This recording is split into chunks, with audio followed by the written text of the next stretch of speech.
전쟁은 전쟁터에만 있는 게 아니죠. 우리의 삶 가운데도 날마다 전쟁입니다.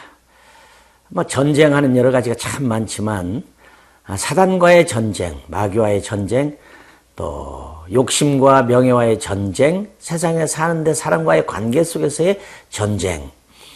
이런 전쟁 속에서 우리가 깨어있지 않는다면 항상 언젠가 넘어지고 쓰러지고 우리가 큰 시험을 당하게 되는데, 바로 이 사사기 전쟁 가운데서도, 특별히 기드온의 전쟁 가운데서 그런 면들을 많이 보는데 우리가 느끼는 것은 깨어 있어야 된다는 것입니다. 이것이 얼마나 우리들에게 가슴에 와 닿는 그런 말씀인지 모르겠습니다.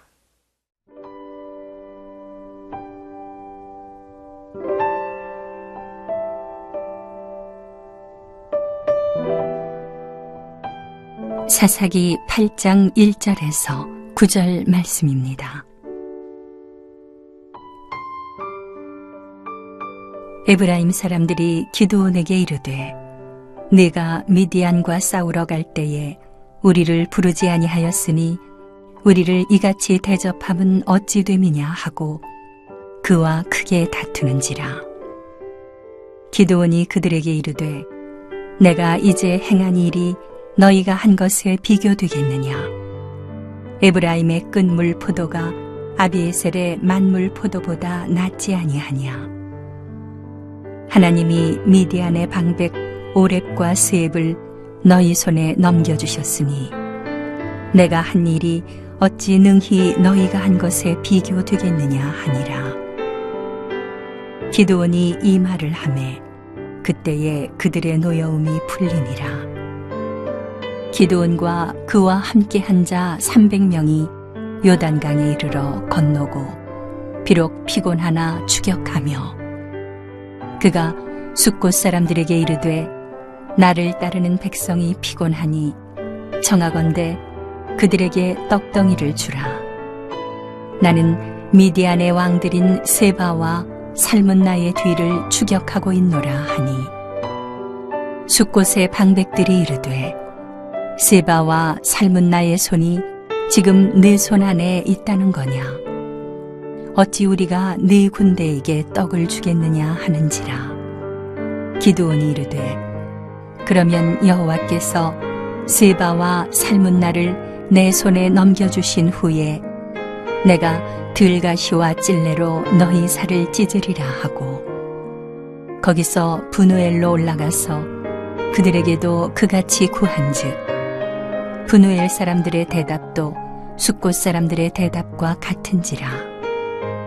기드온이 또 브누엘 사람들에게 말하여 이르되 내가 평안히 돌아올 때에 이 망대를 헐리라 하니라. 전쟁은 칼 가지고 싸우고 창 가지고 찌르고 총으로 싸우는 것만 아니죠. 우리의 혀를 가지고도 싸울 수 있고 우리의 관계 속에서도 싸울 수가 있고 그런 전쟁이 우리에게 늘 있습니다. 이 적과의 싸움 가운데도 있지만 동료들 가운데 싸움도 있죠. 집안 가운데서도 싸움도 있죠. 기드온이 이제 전쟁에서 이제 승리를 하면서 얻어지는 놀라운 그런 그 기쁨과 감격도 있지만 내부에서 일어나는 고통의 사건이 있습니다. 자기 동족으로부터 받는 이런 굉장히 어려운 비난과 불만과 불평의 소리가 있는 것을 보게 됩니다. 말씀해 보면 1절에 에브라임 사람들이 기드온에게 이르되 내가 미디안과 싸우러 갈 때 우리를 부르지 아니하였으니 우리를 이같이 대접하면 어찌미냐 하고 그와 크게 다투는지라. 전쟁터에 안 데리고 갔다고 싸우는 겁니다. 아마 졌으면은 그런 얘기가 없었겠죠. 그죠? 오히려 싸움을 하지 않은 것이 아니라 큰 이득이 됐을 수도 있습니다. 의로움과 이로움 사이에서 가지는 불만과 불평인데요. 이들이 불평했습니다. 전쟁에 이기고 나니까 왜 우리를 안 데려갔느냐. 이런 기회주의자 같은 그런 형편을 볼 수 있습니다. 그런데 놀란 것은 리더십입니다. 여기에서 기드온이 그들에게 화를 내고 쓸데없는 얘기 하지 말아라. 처음부터 너희들은 그런 마음이 없었다. 이렇게 정죄하고 힘들게 하고 아프게 하는 것이 아니라 그들에게 이렇게 기드온은 말로 위로를 하고 평화를 가져옵니다. 기드온이 그들에게 이르되 네가 이제 행한 일이 너희가 한 것이 비교가 되겠느냐. 에브라임의 끝물 포도가 아비에셀의 만물 포도보다 낫지 아니하냐.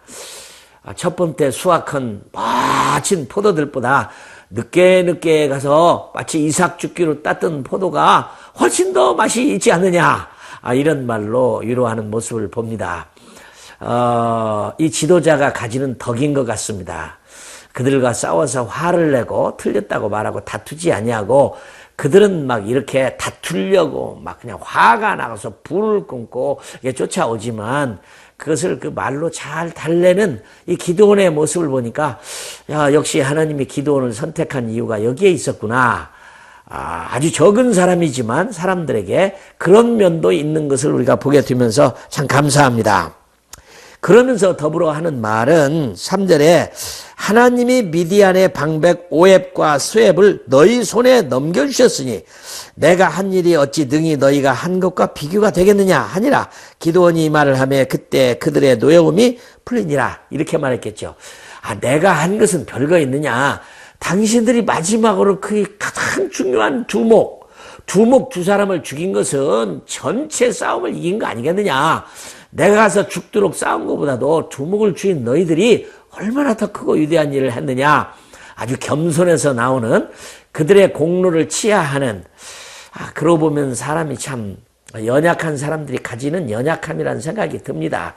사건의 진위를 알기보다는 그저 눈가림으로 말해준 것에 금방 속아 넘어가는 물론 이제 기도는 진심으로 그 말을 했으리라고 저는 생각이 듭니다.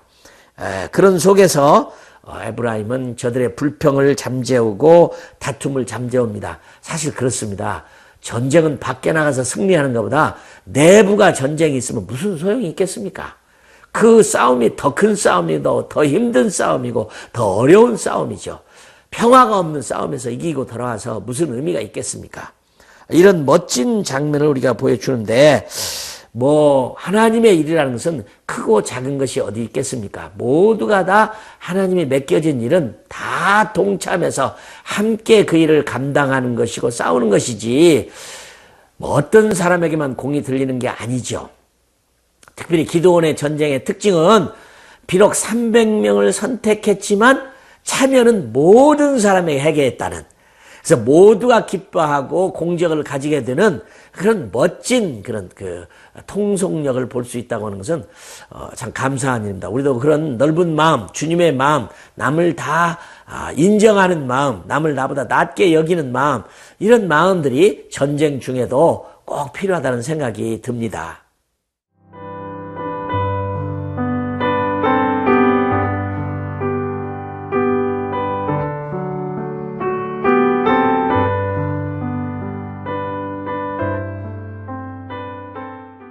사람은 어느 누구도 모두 마찬가지로 장단점이 있습니다. 장점이 있는 반면에 단점도 있는데 가능한 한 우리들은 장점을 많이 보고 그 사람을 평해야 되는 것이 옳은 것이라고 생각합니다. 약점을 잡아서 얘기한다는 것은 그건 부정적이고 결국은 본인에게도 손해가 되고 당사자에도 손해가 되고 다른 사람 상대편에도 손해가 되는 것이겠죠. 되도록이면 우리는 약점을 보기보다는 장점을 늘 보고 남을 격려하고 높이 보는 것이 성경의 말씀이라고 생각합니다.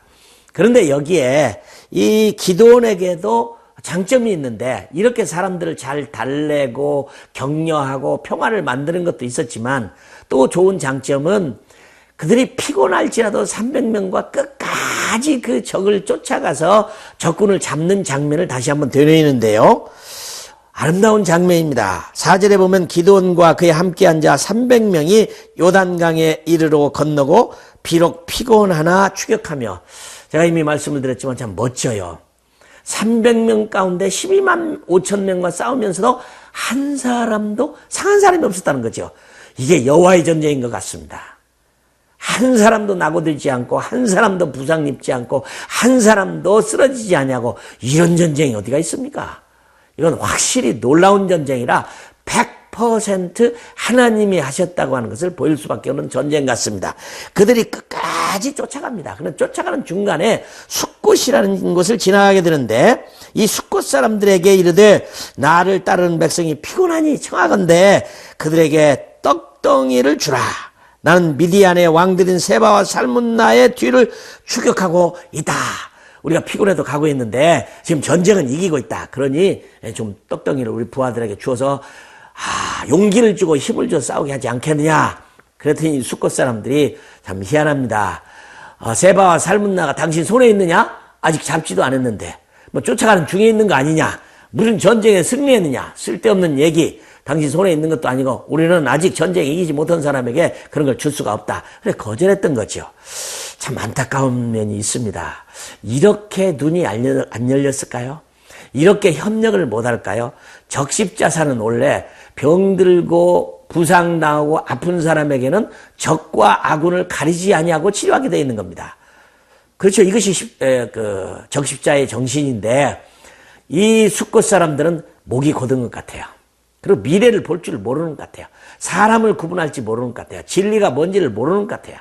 힘든 사람들에게 먹을 걸 주는 건 당연한데 어떻게 생각하면 겁도 없어요. 자기들이 이기면 어떻게 될지도 모르겠죠. 아니라 다를까 그 말을 들었던 기드온은 이렇게 말합니다. 여호와께서 세바와 살문나를 내 손에 넘겨주신 후에 내가 들가시와 찔레로 너희 살을 찢으리라 하고. 이 말도 사실은 안 했으면 얼마나 좋았을까요?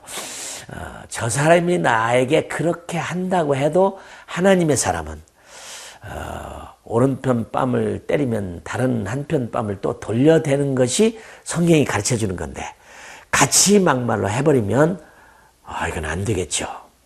또 지나는 동네가 있었습니다.